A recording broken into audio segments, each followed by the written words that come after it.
अस्सलाम वालेकुम, welcome to lecture number 20। और इस लेक्चर में हम एनिमेशंस का थोड़ा सा काम करेंगे। किस तरह आप कोई फेडिंग का इफ़ेक्ट जो है वो किसी इमेज पर, एनिमेशंस पर दे सकते हैं। तो एंड्रॉयड स्टूडियो पर आते हैं और एंड्रॉयड स्टूडियो पर आकर हम एक नया प्रोजेक्ट बनाते हैं और इस प्रोजेक्ट का मैं नाम रखता हूँ फेडिंग एनिमेशंस। नेक्स्ट करते हैं, डिफ़ॉल्ट ऑप्शंस ही चूज़ करेंगे, फ़िलहाल हमें इन्हें चेंज करने की ज़रूरत नहीं है। बेसिक एक्टिविटी, नेक्स्ट, और यहाँ से हम फिनिश कर देते हैं। अब यहाँ जो डिफ़ॉल्ट हमारे पास ये टेक्स्ट व्यू है इसे ख़त्म करते हैं और इमेज लगाने के लिए आप जानते हैं कि हमें एक इमेज व्यू चाहिए होता है। मैं यहाँ एक इमेज व्यू इंसर्ट करता हूँ और इमेज व्यू, अब ये जो इमेज व्यू इंसर्ट किया है जैसे हमने लास्ट लेक्चर में थोड़ा सा डिस्कस किया था, हम ज़रा टेक्स्ट व्यू में आते हैं और यहाँ आने के बाद देखते हैं कि ये जो इमेज व्यू आपने इंसर्ट किया है इसकी प्रॉपर्टीज़ हैं रैप कंटेंट। प्रॉपर्टीज़ यहाँ से भी चेंज की जा सकती हैं। मैं रैप कंटेंट की जगह लेट से यहाँ लिखता हूँ फिल पेरेंट, या हम यहाँ लिखते हैं मैच पेरेंट,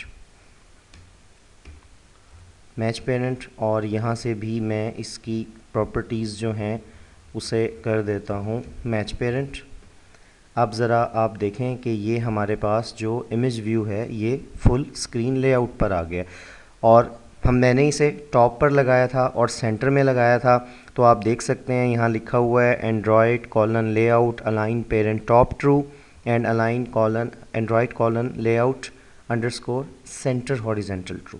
अब ये हॉरिजॉन्टली सेंटर्ड है और हमारे पास टॉप पर अलाइंड है। तो वो प्रॉपर्टीज़ जो यहाँ देखते हैं काफ़ी हद तक वो प्रॉपर्टीज़ हम वहाँ भी इस्तेमाल कर सकते हैं। फिर जो इमेज आपके पास मौजूद है नेट से डाउनलोड करें, खुद लेकर आना चाहें। जैसे मैं ये इमेज जो है कॉपी करता हूँ और कॉपी करने के बाद हम आएंगे यहाँ से ड्रॉएबल के फ़ोल्डर में और ड्रॉएबल में आकर हम इस इमेज को पेस्ट कर देते हैं। अब इमेज को लगाने के लिए सिंपली आप इमेज व्यू को सिलेक्ट करें, इसकी प्रॉपर्टीज़ में जाएं, SRC लिखें और यहाँ आने के बाद हम इस बटन पर क्लिक करते हैं और इमेज ड्रॉएबल में थी, ड्रॉएबल में आते हैं। ड्रॉएबल में आने के बाद इसे स्क्रॉल डाउन करते हैं अपनी इमेज तक पहुंचने के लिए और ये इमेज आ गई वेदर। मैं ओके करता हूं तो लेट्स से जी ये हमारे पास इमेज आकर स्क्रीन पर इंसर्ट हो गई। अब मैं इसे एक फेड आउट का इफ़ेक्ट देना चाहता हूं, मतलब आहिस्ता आहिस्ता ये पिक्चर हमारे पास फेड और फेड होने के बाद ख़त्म हो जाए। इसके लिए हम एक मेथड बनाते हैं और मैं उस मेथड का नाम रखता हूँ public void fading image. View class का ऑब्जेक्ट हम इसमें पास करते हैं। अब यहाँ आने के बाद फ़र्स्ट ऑफ़ ऑल आप इमेज व्यू को इस्तेमाल करना चाहते हैं, उसके लिए हम इमेज व्यू का ऑब्जेक्ट बनाएंगे। इमेज व्यू में टाइप कास्ट किया जाएगा और find view by ID r.id.image view. अब यहाँ आने के बाद हम इमेज व्यू का एक मेथड यूज़ करेंगे डॉट एनिमेट। इस डॉट एनिमेट मेथड के ज़रिए आप बहुत सारी डिफरेंट एनिमेशंस इस्तेमाल कर सकते हैं। जैसे मैं इसके बाद अगर डॉट लिखता हूँ तो आप देखें बहुत सारी हमारे पास यहाँ चीज़ें ऐसी आ रही हैं जो आप इस्तेमाल कर सकते हैं। फ़िलहाल हम इस्तेमाल करते हैं अल्फ़ा को। अल्फ़ा में जैसे आप यहाँ देख भी रहे हैं हमें बताया जा रहा है कि आप यहाँ फ्लोट वैल्यू देते हैं। यहाँ हम कम से कम 0 दे सकते हैं, ज़्यादा से ज़्यादा 1 दे सकते हैं। यहाँ हम देखते हैं अपनी इमेज की विजिबिलिटी को। 0 का मतलब है टोटली इनविजिबल और 1 का मतलब है टोटली विजिबल। दरमियान में आप जो वैल्यू देते हैं वो इमेज की ट्रांसपेरेंसी के लिए होती है। लेट्स से मैं यहाँ 0 देता हूँ, मतलब मैं टोटली क्या करना चाहता हूँ, इनविजिबल करना चाहता हूँ। जब आप यहाँ 0 लिखते हैं या 1 लिखते हैं तो ऑटोमेटिकली एंड्रॉयड की तरफ से उस वैल्यू को फ्लोट में कन्वर्ट कर दिया जाता है, इसलिए आपको साथ f लिखने की ज़रूरत नहीं है। लेकिन अगर मैं 0.5 लिखता हूँ तो यहाँ हमारे पास एरर है, क्योंकि बाय डिफ़ॉल्ट जो वैल्यू पॉइंट्स में है उसे डबल कंसीडर किया जाता है। तो अगर आप इसे एज अ फ्लोट यूज़ करना चाहते हैं तो इसके साथ हम क्या लिख देंगे, f लिख देंगे। f का मतलब है कि ये 0.5 हम एज अ डबल यूज़ नहीं करना चाह रहे, बल्कि हम इसे एज अ फ्लोट यूज़ करना चाह रहे हैं। गुड प्रोग्रामिंग हैबिट ये है कि अगर आप 0 या 1 भी इस्तेमाल करते हैं तो आप साथ f फ्लोट के लिए ज़रूर स्पेसिफाई करें। इसके बाद हमारे पास अल्फ़ा हो गया। अल्फ़ा में हमने ज़ीरो पास किया। ज़ीरो का मतलब है कि मैं टोटली इमेज को जो है वो इनविजिबल करना चाहता हूँ। इसके बाद हम एक यहाँ मेथड यूज़ करते हैं सेट ड्यूरेशन, और सेट ड्यूरेशन में जो वैल्यू दी जाएगी वो लॉन्ग में होगी, और यहाँ जो वैल्यू आप देंगे वो मिली सेकेंड्स में होगी। मिसाल के तौर पर अगर मैं यहाँ 2000 देता हूँ तो इसका मतलब है 2000 मिली सेकेंड्स, या 2000 हमारे पास कन्वर्ट कर दिया जाएगा 1000 से डिवाइड करने के बाद 2 में, तो ये 2 हमारे पास सेकंड्स होंगे।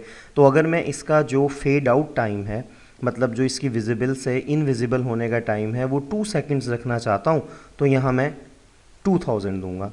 सिंपली यहाँ इसे क्लोज़ करते हैं, और अब की बार हम जो है इमेज व्यू पर क्लिक करने से इस मेथड को एग्जीक्यूट करना चाहते हैं। तो आप इस मेथड का नेम कॉपी करें, इमेज व्यू पर क्लिक करें, और इसकी प्रॉपर्टीज़ में से ऑन क्लिक पर आ जाएं, और यहाँ आने के बाद आप इसे पेस्ट कर दें। अब इसे सेव करते हैं और हम इसे एग्जीक्यूट करते हैं कि ये हमें रिक्वायर्ड रिज़ल्ट किस तरह से मिलता है। ये हमारे पास एग्जीक्यूट हो गई है। अब देखें, मैं इमेज व्यू पर क्लिक करता हूँ और दैट्स गुड, और हमारे पास 2 सेकंड्स में ये इमेज जो है वो फेड आउट हो गई। इसी तरह इसके जो फेड आउट होने का टाइम है आप उसको कंट्रोल कर सकते हैं। अगर आप चाहते हैं कि ये विदिन 1 सेकेंड हो तो आप यहाँ 1000 देंगे, और जैसा मैंने आपको बताया ये वैल्यू मिली सेकेंड्स में है, तो 1000 का मतलब हमारे पास होगा 1 सेकेंड।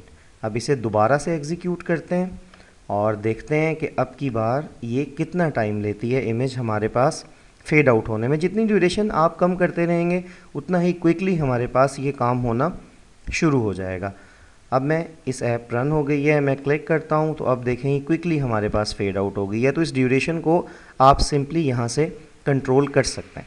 अब एक छोटा सा क्विक चैलेंज आप लोगों के लिए कि क्या आप ऐसे कर सकते हैं कि हम जब क्लिक करें तो एक इमेज फेड आउट हो और दूसरे इमेज हमारे पास अपीयर हो जाए। तो pause the video and go for it.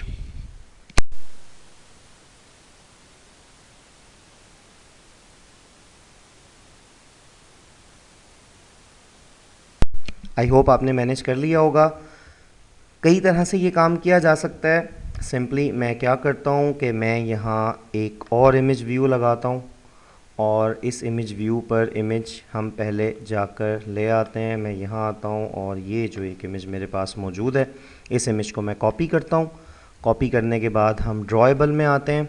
Drawable में आने के बाद हम इसे पेस्ट कर देते हैं।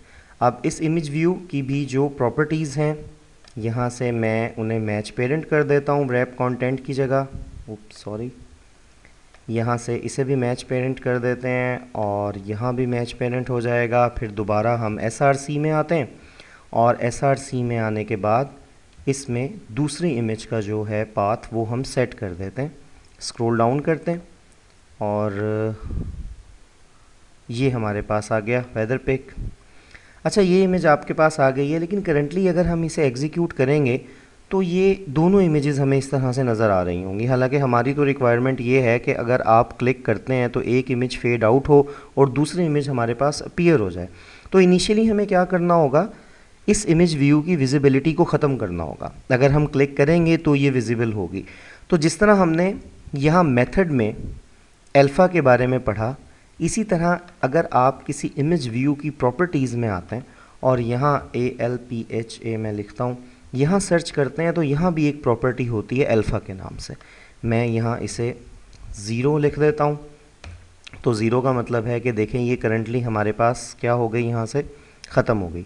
अब यहाँ आते हैं मेन एक्टिविटी डॉट जावा में, और जिस तरह हमने एक इमेज व्यू बनाया है तो एक और इमेज व्यू मैं यहाँ बनाता हूँ, और इसका मैं नाम रख देता हूँ let's say new image is equal to image view find view by ID. Sorry, यहाँ हम लिखेंगे find view by ID r.id.imageView2।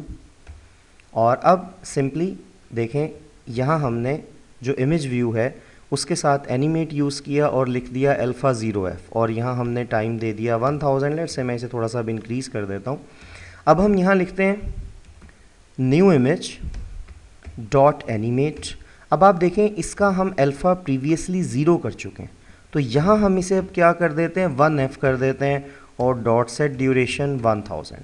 अब क्या होगा, कोड में सबसे पहले ये लाइन एग्जीक्यूट होगी और इस लाइन के एग्जीक्यूट होने से हमारे पास ये इमेज जो है फेड आउट हो जाएगी और फिर ये लाइन एग्जीक्यूट होगी, इससे ये इमेज हमारे पास अपीयर हो जाएगी। तो इसे सेव करते हैं और इसे एग्जीक्यूट करने के बाद इसका इफ़ेक्ट देखते हैं कि वो ऐप रन होने से हमारे पास क्या होता है।